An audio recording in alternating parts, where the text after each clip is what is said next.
Part 1. You will hear a woman speaking to a rental agent about hiring a vehicle. First, you have some time to look at questions 1 to 10.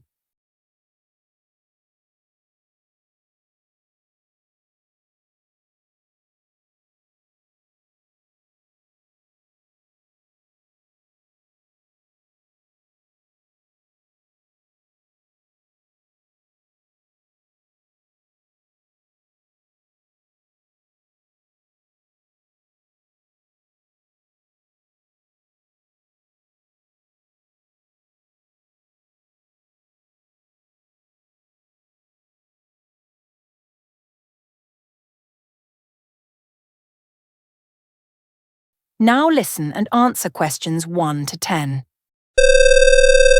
Hello, Premier Auto Rentals. How can I assist you today? Hi, good morning. I'm phoning to get some details about your vehicle rental options. I'm a Canadian and I'll be traveling from Nova Scotia. Absolutely, we'd be happy to help. May I begin by getting your name and contact details, please? Sure.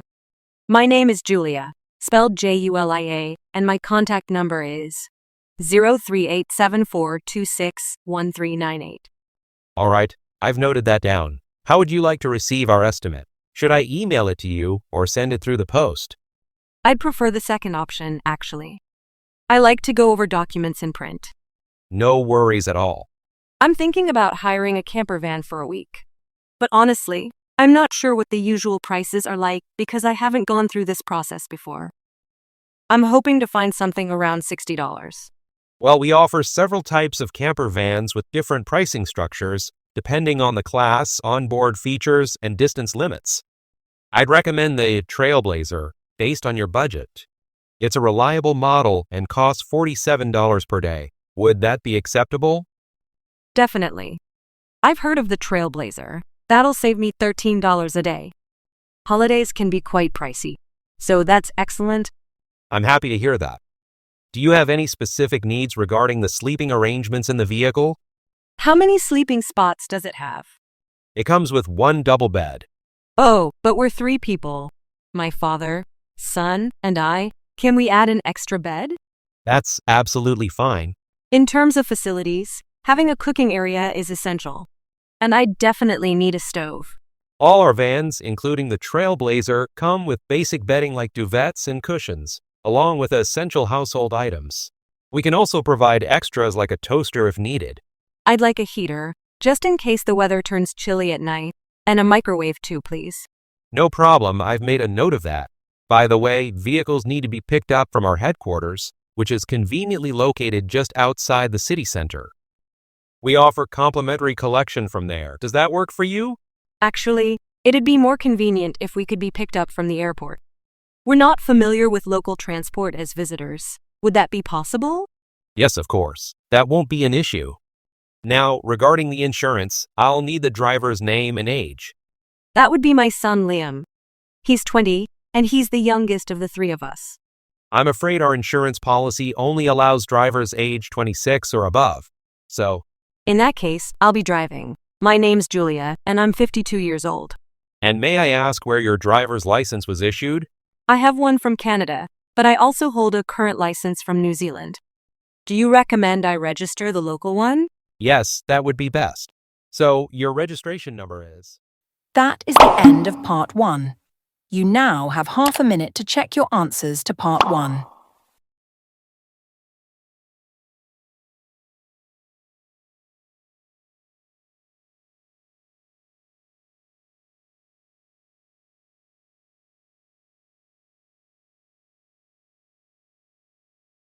Part 2. You will hear a talk given by a plant expert about the process of producing coffee. First, you have some time to look at questions 11 to 16.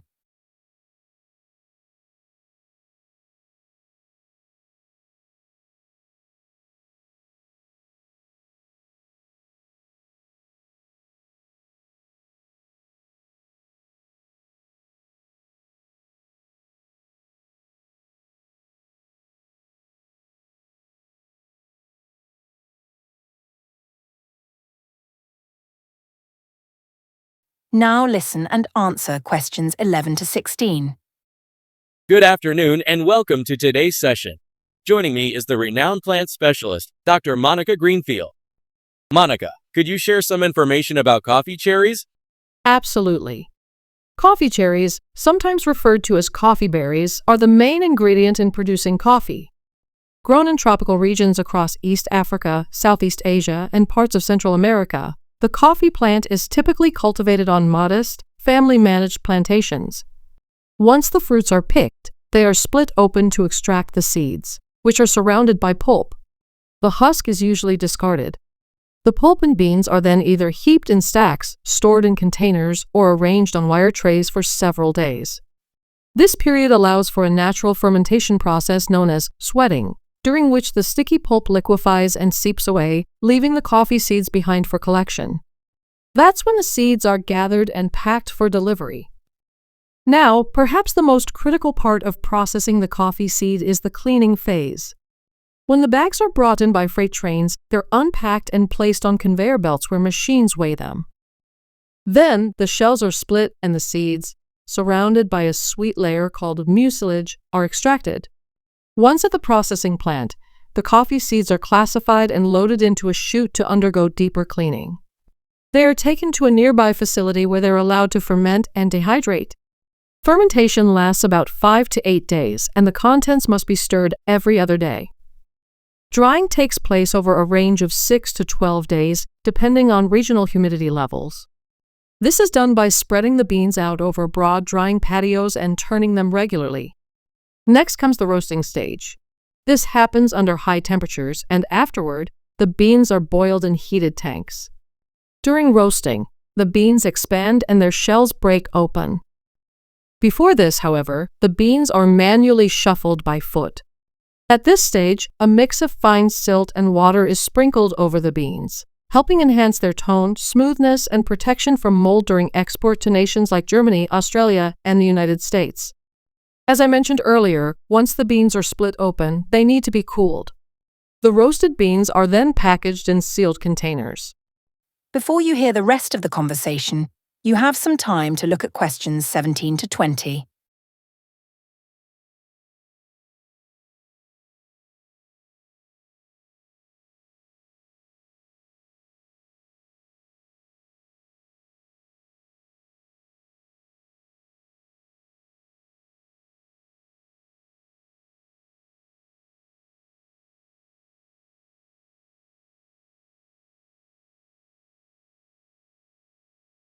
Now listen and answer questions 17 to 20. That's an incredibly detailed and labor-intensive process, but I've heard that how long you roast coffee can really change its flavor? Definitely. Roasting coffee affects both the chemistry and texture of the raw beans. It's the roasting that brings out the signature aroma and taste by triggering chemical reactions like the Maillard reaction.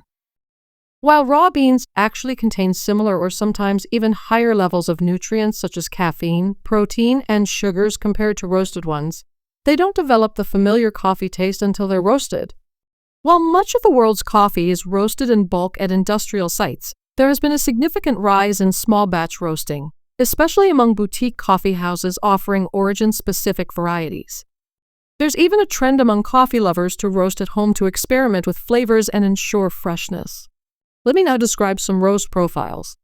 The early roast is lighter in body and more acidic, without a pronounced roasted flavor. People enjoy it for its subtle and delicate notes. It's perfect for appreciating the full natural quality of the bean.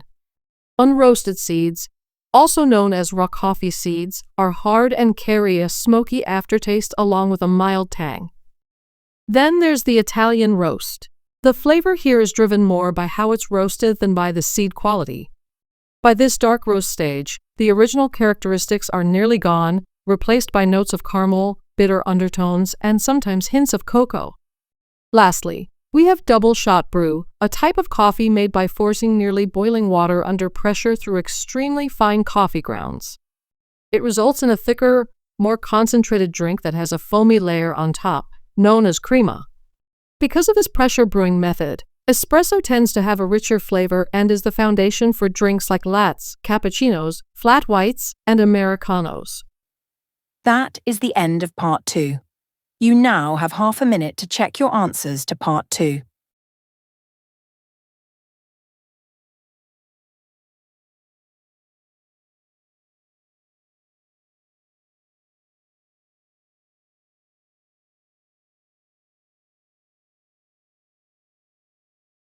Part 3.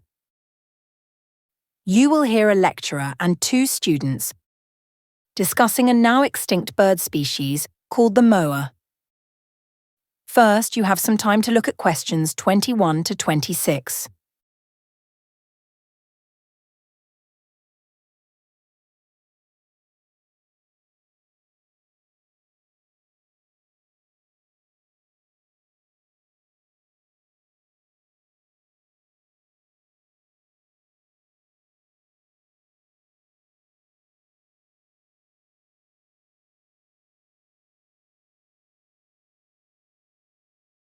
Now listen and answer questions 21 to 26.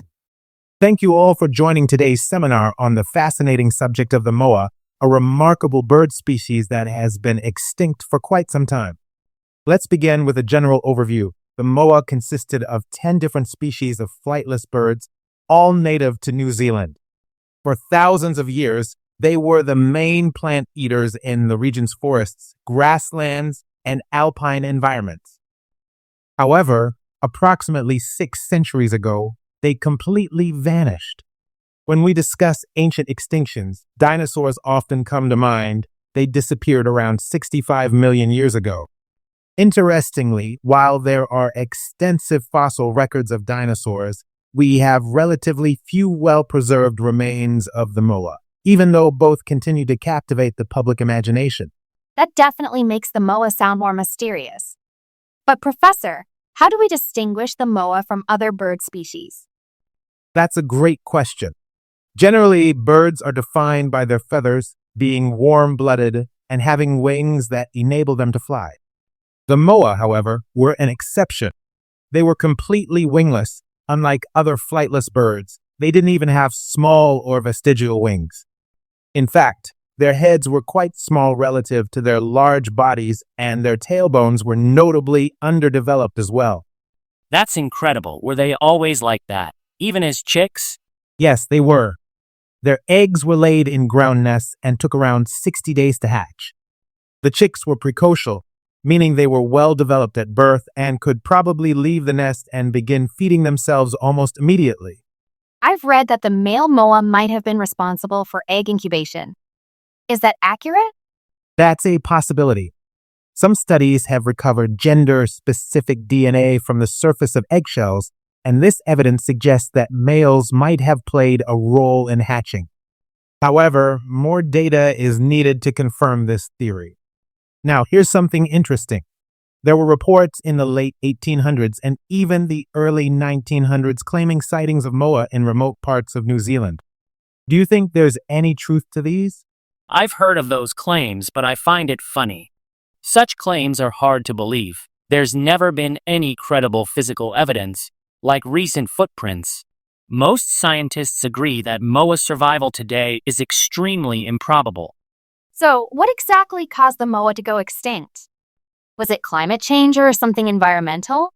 Actually, prior to human arrival, the moa had only one major predator, the massive Haast's eagle. But after the Maori settlers arrived around CE 1250, the moa population quickly dwindled due to overhunting. It's really tragic. Before you hear the rest of the conversation, you have some time to look at questions 27 to 30.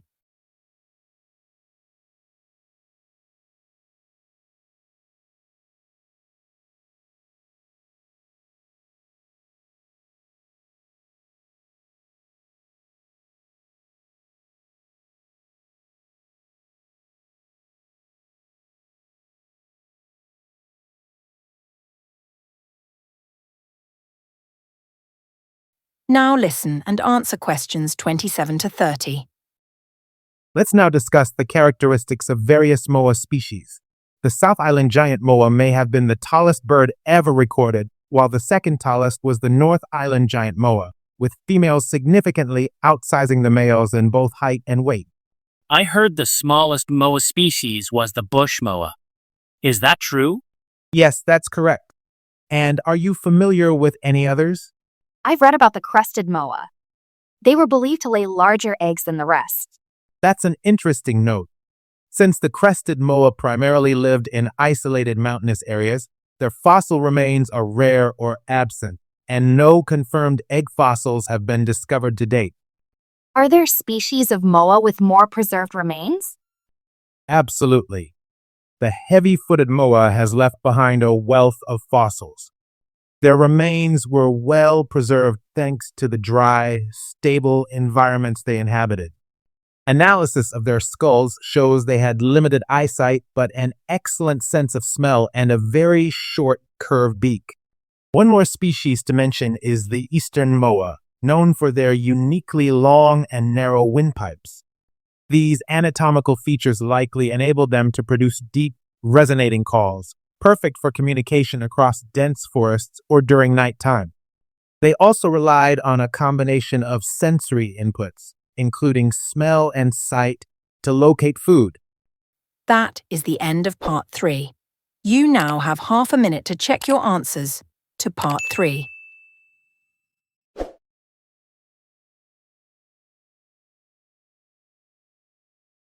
Part 4. You will hear a lecture about how people have tracked time throughout history. First, you have some time to look at questions 31 to 35.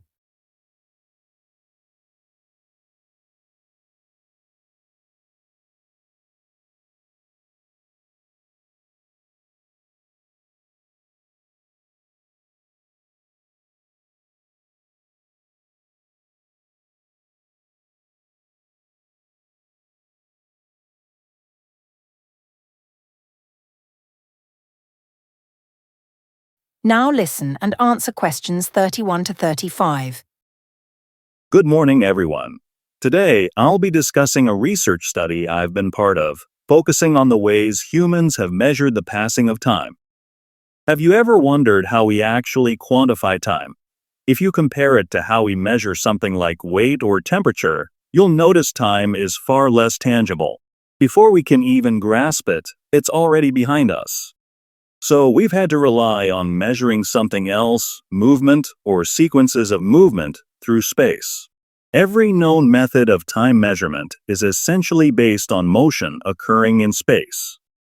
It's not a straightforward concept. Defining a scientific unit for time has required deep thought and extensive observation.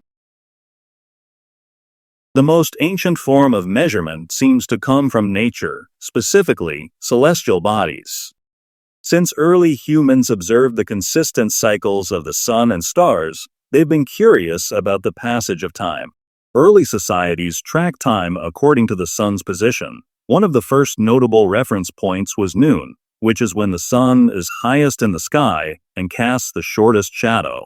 But this measurement, which was regarded as a major one in ancient times, was less important than the natural events that occurred. Although early indicators were seen in the sky, people later came to recognize annual changes on Earth. Seasonal winds, monsoon rains, tidal shifts, the blooming of specific crops, and the breeding cycles or migration of wildlife all became important cues for segmenting the year. With regular observation and cultural tradition, these phenomena became reliable indicators for identifying seasons. Centuries later, it became essential to develop more precise methods of time tracking. Astronomers and religious authorities needed to pinpoint the exact timing for religious ceremonies. In addition to religious purposes, rulers used time divisions to organize labor and community functions during both day and night. Over time, various tools were developed to calculate time with greater accuracy. The decimal-based time system we still use today originated around 2000 BCE from the Sumerians. The earliest time instruments were primarily created and utilized in the Indus Valley, where devices such as oil timers first appeared, and also in North Africa, especially in the area of ancient Egypt. Before you hear the rest of the conversation, You have some time to look at questions 36 to 40.